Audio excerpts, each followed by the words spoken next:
This is the plaintiff, Muhammad. He says he gave the defendant a $500 deposit on an event hall for his engagement party in the hopes someone would cancel on the date of October 20th, 2018. When no one canceled, he booked another venue, and when he went to get his money back, the defendant refused. That's outrageous behavior. It's bad business, and he's here suing for the return of his $500.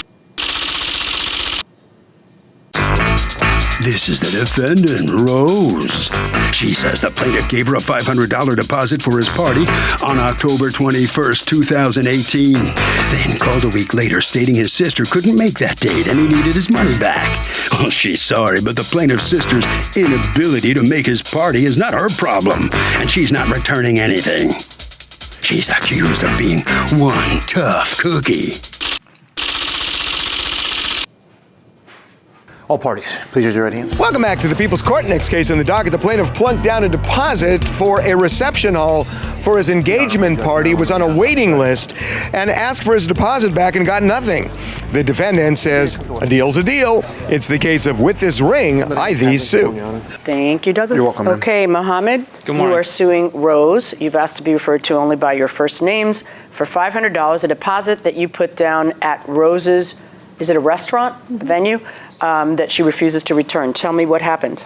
Okay, so on September 29th, we first met Rose at her hall, and we spoke to her about a party an engagement party on the October 20th. And right off the bat, we tried to let her know that no matter what, we needed on the 20th. And she was adamant on saying that things are done her way and that she's going to figure it out and it's up to her. So we came back, I came back, my fiance was working on October 2nd, and me and Rose had a brief conversation about what was going to happen. Why'd you come back if she was such a jerk? Because at the end of the day, it was a really nice room, and that's the room that we wanted. And what was she being a jerk about? Isn't she in the business of renting to people? Right, no, so she was overall just trying to do things her way. Meaning what? No, that's a conclusion on your part. I deal in facts. What was it she said or did that made you feel that? Just saying that if we can't do the party on the 20th, then we can't do it, basically. Because you wanted to do it when? On the 20th. Wait, I'm not understanding it. So she was agreeing to do the party on the 20th? In a different room. Not in the room that we wanted. Okay. So why don't you just do like anybody else, pick up your marbles and go home and pick another venue? Because we like the room. So you were willing to do what? When you like the room and it's not available, what is your next game plan? What's your next move? What she had told us was that if somebody canceled, that she would work around that, or she would try and work around the dates. And move them to another date? A room, Why would maybe anybody a different with a room. deposit put on a place want to move their date? They already have the place. Maybe on a different room, in a different room at the same venue. Why would they want a different room? They had already rented that. All right. So she says she'll work on it. You leave, and then what happens? You come back without your fiance, and what happens? Right. So we have a brief discussion. That's some bad things happen when you're without your fiance. I agree. Yeah. What'd you do? You put a deposit down for what date? So there was no date. There was no date agreed upon. So you put a deposit down for no date? So it was. So she said. What we spoke when she was telling me to come in was to get the money. She just needed a deposit. You can't get money if you don't have your venue and a date. I don't know what you're talking about. That's what the whole point is. So you gave someone money to hold a venue without a date? Correct, without an established date until she could figure out what she could move around. Why didn't you just wait until she figured out what she would move around? Because it was within 2 weeks. This was October 20th. But why would you give any money if you don't have a date? Just to show her that I was serious about it. I didn't you want have a her very different version of what occurred. Unfortunately, yes, Your Honor. Yeah, what's your version? Everything that was said from the plaintiff was not true. I have a contract for Sunday, October 21st. I have text messages from his fiance for Sunday, October 21st. A week after they gave me the deposit on the 21st, they texted me. 21st of what? Of October, ma'am, I'm sorry. They texted me and said, hey, listen, my sister can't get an airline ticket for the 21st. She needs to go home to Georgia and she has to work on Monday. I says, what does that have to do with it? I said. So they changed your mind about the 21st? Because I offered them on the according to you, they had rented the room they wanted, but on the 21st. Yes. All right, now you said you have a contract. Show me your contract. Yes. Okay.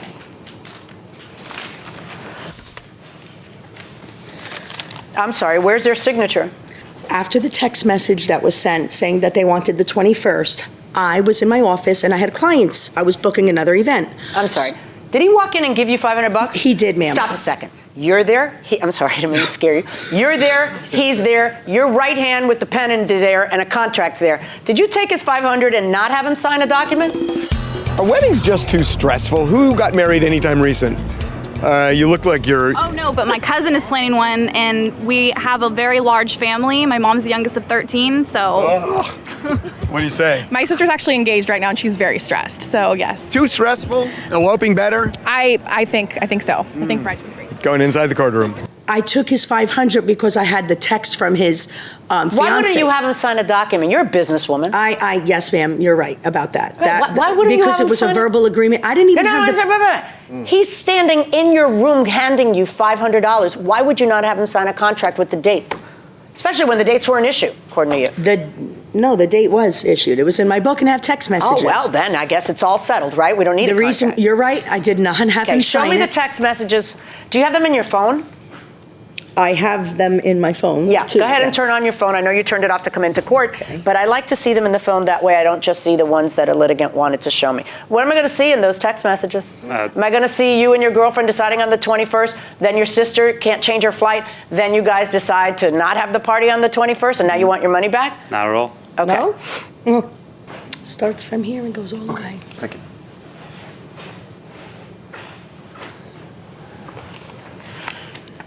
Okay. On October 2nd, you let them know, hey, I have October 28th now, which I presume was a Saturday. She says, is the 21st no longer available in the Rosetta room?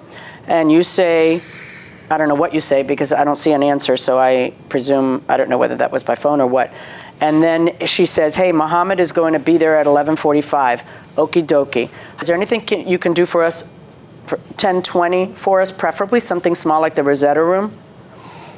You answer, hello. I just want to let you know, in the Rosetta room on the 20th, I am completely sold out. It's like the first time you guys even talk about the 20th is in this text. Did they talk about the 20th in your office? Because it's like the first time your girlfriend's talking about it here. So even though I'm giving her grief that she doesn't have a signed contract, which is what she should have, verbal contracts are enforceable. What am I to glean from these texts from your girlfriend who says specifically, wait, the 21st isn't available? Because that's the date you guys wanted. I can tell from that. And when she says, hey, we're thinking about the 20th now, what am I to glean but that you changed your mind? The default position on any deposit is it's non-refundable. That's the default position because the whole point of a deposit is to hold the place and not let anybody else get it. So that's the purpose of a deposit. I understand that you didn't sign anything, but between the default position of any deposit being non-refundable, unless they say otherwise, all right, and the second thing, which is from the text, I clearly see you booked the 21st and then change your minds. What am I supposed to do? At the end of the day, I know what happened when I spoke to her the first time. Yeah. And I don't know if she remembers. I know what happened too. It may sound funny. Can I finish, please? No, you can't, because you changed your mind, and changing your mind doesn't allow you to then demand that she return your money. My mind was not changed. We went in with the 20th, and she will remember this. She said, why can't we do Sunday? And I said, Sunday, I watch football on Sunday. She made you guys change the date. It's ridiculous. You walk in here and the first words out of your mouth is, it was her way or the highway. Are you kidding me? You're two young people planning your engagement party. Don't pick the 21st. Don't give the lady the money. What is this? I'm holding everything for all eternity for some date. Come on. Everyone here knows how this is done. And when I see her saying, oh, by the way, guys, I have October 28th now, and your girlfriend responding, is the 21st no longer available? I know you booked for the 21st and then change your mind because of your sister's flight. Okay? I'm sorry that you're in this position. Verdict for the defendant. Thank you. Well, the plaintiff fails in his bid to get his deposit back. What do you think? Just circumstantial. Text messages aren't really, in my opinion, a form of contract. Verbal is, but we had no verbal agreement for that day. Apparently you did. The judge thinks you did, and, Yeah, the emails and text messages kind of convinced the judge. Correct, because it was her recommendation for that day. It was never our opinion on that. So. Well, I think anybody watching knows when you make a deposit on a venue for a party, it's for a specific date. Right, but according to her, she was able to move things around and she was flexible with the dates. So that's where we got caught up. Sorry about that. You learned a lesson, I'm maybe. glad it was 500 and not what the party was, and Yeah, now we know not to do I'm business sure you with her. are. Yeah. Okay, It was thank- actually a blessing in disguise. Thank you very much. Thank you. You must sign a few documents. Here comes Rose, the defendant. Were you worried about losing this? No, sir. No, I wasn't. I had text messages. I had a contract.